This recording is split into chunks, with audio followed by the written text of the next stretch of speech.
The sun dipped below the horizon, casting a golden hue over the small town of Willow Creek. Sarah Thompson, a single mother in her late 30s, stood outside the imposing glass doors of Willow Creek Savings Bank. Her heart raced as she clutched a worn manila envelope containing documents that she believed would change her life. For years, she had worked tirelessly as a teller at the same bank, saving every penny to provide for her son, Ethan, who was now a bright college student studying law. Inside the boardroom, the air was thick with tension. Sarah faced a panel of executives, their faces a mix of skepticism and thinly veiled disdain. At the head of the table sat Richard Langley, the bank's CEO, a man known for his ruthless business tactics and cold demeanor. He leaned back in his chair, a smug smile playing on his lips as he addressed Sarah. "Ms. Thompson," Richard began, his tone dripping with condescension, "you claim that your late husband, James, left you a significant stake in this institution. However, we have no record of such an arrangement. Perhaps you misunderstood something." Sarah's jaw tightened. She had anticipated resistance, but the outright dismissal stung more than she expected. "I'm not mistaken," she replied firmly, her voice steady despite the storm of emotions brewing inside her. "James and I discussed this before he passed. He assured me that he had made provisions." Richard chuckled, glancing at the other executives, who joined in with nervous laughter. "Provisions? Miss Thompson, we've reviewed our records thoroughly. There's nothing to support your claim. If anything, this seems like a desperate attempt to secure financial stability." The room fell silent as Sarah opened the envelope and slid a series of documents across the table. "These are letters from James, written to me during his time on the board. They mention his plans to transfer shares into a trust for Ethan and me. I know they aren't official legal documents, but they're proof of intent." One of the executives, a middle-aged woman named Margaret, picked up the papers and skimmed through them. Her expression softened slightly, but she quickly masked it. While these letters might hold sentimental value, they lacked legal standing. "Without a formal agreement or contract, there's little we can do." Sarah felt a wave of frustration wash over her. She had poured her soul into this bank, working long hours and sacrificing personal time to ensure its success. Now, she was being treated like an outsider, her contributions dismissed as irrelevant. "You're telling me that years of dedication mean nothing?" she asked, her voice trembling with anger. "James trusted me. He wanted me to have a future here." Richard leaned forward, his eyes narrowing. "Trust doesn't pay dividends, Ms. Thompson. This is a business, not a charity. Unless you can produce concrete evidence, I'm afraid this meeting is over." As the executives rose to leave, Sarah felt a lump form in her throat. She knew she couldn't give up, not yet, but the weight of their rejection pressed down on her, making it hard to breathe. She gathered her belongings and exited the building, the cool night air offering little comfort. At home, Ethan greeted her with a warm smile. He could see the exhaustion etched on her face. "How did it go, Mom?" he asked cautiously. Sarah sighed, sinking onto the couch. "They laughed at me, Ethan. They think I'm making it all up." Ethan's expression darkened. "That's ridiculous. Dad wouldn't lie about something like this. There has to be another way." Sarah nodded, though doubt lingered in her mind. "I just don't know what else to do. They won't listen without solid proof." Ethan placed a reassuring hand on her shoulder. "Don't worry, Mom. I'll help you find it. Together, we'll make them see the truth." As they sat in silence, the clock ticked steadily, marking the passage of time. Little did they know, the journey ahead would test their resolve in ways they couldn't imagine. The morning sun filtered through the blinds of Sarah's modest living room, casting long shadows across the worn carpet. Ethan sat at the kitchen table, his laptop open as he sifted through old files and documents related to James Thompson. The weight of the previous day's rejection still hung heavy in the air, but both mother and son were determined to uncover the truth. "Mom, do you remember if Dad ever mentioned a safety deposit box?" Ethan asked, his eyes scanning the screen intently. "Sometimes people keep important documents there." Sarah paused, her hand resting on the edge of the counter. "He did mention something about it once, years ago, but I never thought much of it. If it exists, we'd need authorization to access it." Ethan nodded, typing furiously. "Let me check with the bank. Maybe they'll give us access if we explain the situation."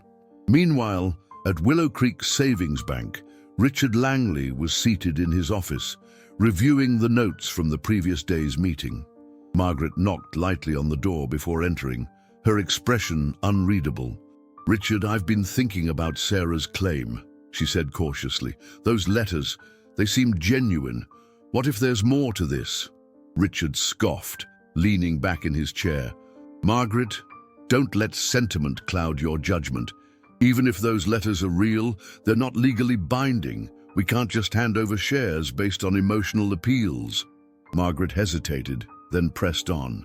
"But what if she finds something concrete, something we missed? The public relations fallout could be disastrous." Richard waved her off dismissively. "She won't find anything. Trust me, I've made sure of that." Back at home, Ethan had managed to secure an appointment to visit the bank's vault. He and Sarah arrived early, their hearts pounding with anticipation. The vault manager, an elderly man named Harold, greeted them warmly. "Ms. Thompson, I remember your husband well," he said, his voice tinged with nostalgia. "He was a good man." As Harold led them to the safety deposit box, Sarah felt a flicker of hope. Inside the small metal container, they found a stack of yellowed papers, photographs, and a sealed envelope addressed to Sarah. Her hands trembled as she opened it, revealing a handwritten note from James. "Sarah, if you're reading this, it means something has gone terribly wrong. I've taken steps to ensure our family's future by securing a significant stake in the bank. The details are in the attached documents. Please trust me and trust yourself. You're stronger than you know." Tears welled up in Sarah's eyes as she read the words. Attached to the note were official share certificates and a legal agreement transferring ownership to a trust in Sarah and Ethan's names. It was everything they needed, and more. Ethan looked at his mother, his voice filled with awe. "This is it, Mom. This proves everything." But their victory was short-lived. As they left the vault, they were met by Richard and 2 security guards. "I'm afraid we can't let you leave with those documents," Richard said, his tone icy. "They belong to the bank until we verify their authenticity." Sarah stepped forward, her voice steadied despite the fury bubbling inside her. "You have no right to take these from us. They're mine, and they prove what you've been trying to deny." Richard smirked, clearly enjoying the confrontation. "Prove it in court, Ms. Thompson. Until then, consider this a precautionary measure." As the guards confiscated the documents, Ethan grabbed his phone, snapping photos of the certificates and legal agreement before they were taken away. "We'll fight this, Mom," he whispered fiercely, "no matter what it takes." That evening, Sarah and Ethan pored over the photographed documents, piecing together the evidence they needed. Ethan's legal training came in handy as he identified key clauses and signatures that could strengthen their case. "We'll need to file a lawsuit," he explained. "But with this proof, we stand a chance." Sarah nodded, though fear gnawed at her. What if they retaliate? What if they try to bury us under legal fees? Ethan placed a reassuring hand on hers. "We'll face that when it comes. For now, we focus on exposing the truth." Unbeknownst to them, Richard was already planning his next move. In a private meeting with Margaret, he revealed a shocking secret. James Thompson had discovered illegal activities within the bank shortly before his death.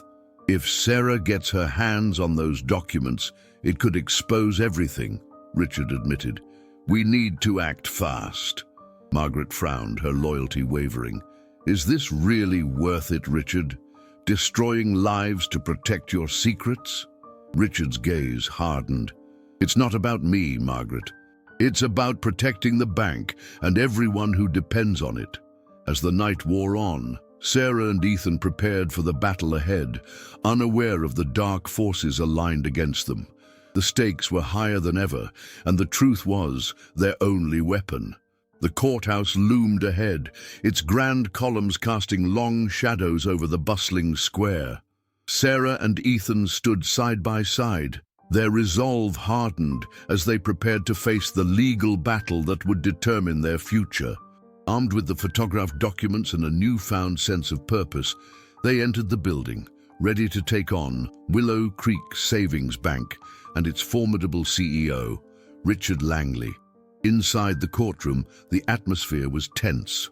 Richard sat confidently beside his high-profile attorney, a shark-like man named Victor Kane, whose reputation for dismantling opponents in court was legendary. On the other side of the aisle, Sarah and Ethan were flanked by a young but determined lawyer named Clara Bennett, who had agreed to take on their case pro bono after hearing their story. As the judge called the court to order, Victor rose to deliver the bank's opening statement.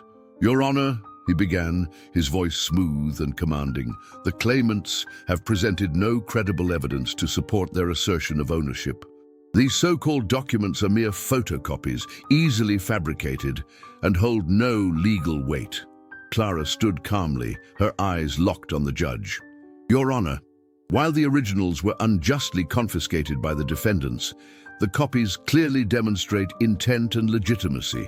Furthermore, we intend to prove that the bank has engaged in deliberate obstruction to prevent justice from being served." The first witness called to the stand was Harold, the elderly vault manager. Under questioning, he recounted James Thompson's meticulous nature and confirmed that the safety deposit box had indeed been registered under his name. When Victor cross-examined him, attempting to discredit his testimony, Harold remained steadfast. "I've worked at this bank for 40 years, he said firmly. "I know what I saw, and I know what belongs to whom." Next, Margaret was summoned to testify. Her appearance sent ripples through the courtroom. No one had expected her to take the stand against Richard. As she recounted her doubts about the bank's handling of Sarah's claim, her voice wavered, but never broke. "I believe Ms. Thompson deserves answers," she stated, meeting Sarah's gaze, "and I fear that withholding the truth will only cause further harm." Richard's jaw tightened visibly, his composure faltering for the first time. He leaned over to whisper something to Victor, who nodded curtly before redirecting his focus back to Margaret. "Ms. Dawson," Victor sneered, "are you suggesting that our institution is complicit in wrongdoing? That we would deliberately conceal information?" Margaret hesitated, then replied softly but resolutely, "I'm suggesting that mistakes have been made, and that transparency is the only way forward." The turning point came when Ethan took the stand. Dressed in a suit borrowed from a friend, he exuded confidence despite his youth. Clara guided him through his testimony, allowing him to explain how the discovery of the safety deposit box had validated everything Sarah had claimed. When Victor attempted to undermine him by questioning his lack of formal legal credentials, Ethan countered with precision. "I may not be a licensed attorney yet, but I understand the law well enough to recognize injustice when I see it," he declared, earning murmurs of approval from the gallery. Outside the courthouse, reporters swarmed the participants, eager for sound bites and updates.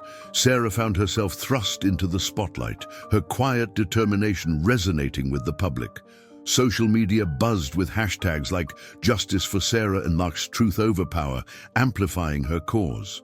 For the first time since the ordeal began, she felt a glimmer of hope, not just for herself, but for others who might find themselves in similar situations. Back at home, however, the strain of the trial began to show. Late one night, as Ethan pored over case files, Sarah joined him at the kitchen table, her expression weary. "Ethan," she said gently, "what if we lose? What if all this effort, it's for nothing?" Ethan looked up, his eyes filled with resolve. "Then we'll keep fighting, Mum. We've already proven that the truth matters more than anything else. No matter the outcome, we've shown the world that people can't be silenced forever." Unbeknownst to them, Richard was growing increasingly desperate. In a clandestine meeting with Victor, he revealed the extent of his fears. If those documents become public, it won't just ruin me, it'll destroy the entire board, he admitted, his voice tinged with panic. We need to end this now. Victor smirked, unfazed by the gravity of the situation. Leave it to me. By tomorrow, there won't be any evidence left to argue over. That night, as Sarah and Ethan slept fitfully, a fire broke out in the storage facility where the original documents had been kept. Firefighters arrived too late to salvage anything, leaving behind only charred remnants. When news of the blaze reached the courtroom the next morning, Clara immediately suspected foul play. This is no coincidence, she told Sarah and Ethan. They're trying to erase the truth. But even in the face of such devastation, Sarah refused to give up. With Clara's guidance, they shifted their strategy, focusing instead on exposing the bank's illegal activities. Ethan dug deeper into James's old files, uncovering emails and memos that hinted at widespread corruption. Piece by piece, they built a case that went beyond ownership claims. It became a fight for accountability. As the trial entered its final stages, the stakes couldn't have been higher. The truth was within reach, but so was the danger. The courtroom was a powder keg of tension as the final day of the trial arrived. Sarah and Ethan sat side by side, their faces etched with exhaustion, but also determination. Clara stood at the podium, her voice steady as she addressed the judge. Your Honor, what we have uncovered goes far beyond ownership disputes. It is a matter of justice, accountability, and exposing the truth. Clara began presenting the evidence they had meticulously gathered, emails between Richard Langley and other executives discussing illegal activities, memos detailing fraudulent transactions, and even surveillance footage from the storage facility showing a shadowy figure tampering with the lock before the fire broke out. The gallery erupted in murmurs as the weight of the revelations sank in. Victor Kane rose to object, his usual confidence wavering. Your Honor, this is hearsay and circumstantial evidence. None of it proves anything conclusive. But Clara pressed on, calling her final witness, Margaret Dawson. As Margaret took the stand, the room fell silent. Her testimony was explosive. She revealed that James Thompson had been preparing to expose the bank's illegal activities before his untimely death. He trusted me to safeguard certain documents, she admitted, her voice trembling. I didn't act sooner because I feared for my safety. But now, I can't stay silent any longer. Margaret produced a flash drive containing encrypted files that James had entrusted to her. With Clara's guidance, the court technicians decrypted the contents, revealing damning evidence of money laundering, insider trading, and embezzlement, all orchestrated by Richard Langley and his inner circle. Gasps echoed through the courtroom as the truth was laid bare. Richard's facade crumbled. His face turned pale as he realized the extent of the damage. When called to testify, he refused to answer questions, invoking his Fifth Amendment rights. The judge, visibly troubled by the revelations, ordered a recess to deliberate on the findings. During the break, Sarah stepped outside for some air. She found herself standing beside Harold, the vault manager. He placed a comforting hand on her shoulder. You've done what James couldn't, he said softly. You've brought light to the darkness. Ethan joined them, his eyes shining with pride. We did it together, Mom. Dad would be proud. When the court reconvened, the judge delivered a decisive verdict. Based on the overwhelming evidence presented, this court rules in favor of Ms. Sarah Thompson. Furthermore, an investigation into Willow Creek Savings Bank will commence immediately, and all implicated parties will face appropriate legal action. The room erupted in applause as tears streamed down Sarah's face. For the first time in years, she felt a sense of peace. But the victory wasn't just hers. It belonged to everyone who had fought alongside her. In the weeks that followed, the scandal rocked Willow Creek. Richard Langley and several executives were arrested, and the bank underwent a complete restructuring. Sarah, now recognized as a rightful shareholder, played a pivotal role in rebuilding its reputation. Under her leadership, the institution became a beacon of transparency and integrity. Ethan graduated top of his class and decided to pursue a career in corporate law, inspired by his mother's courage. Together, they proved that resilience and truth could overcome even the most daunting obstacles. Closing call to action. If you enjoyed this gripping story of justice and perseverance, don't forget to like, subscribe, and share this video with friends who love powerful dramas. What do you think about Sarah's journey? Would you have fought as hard as she did? Let us know in the comments below.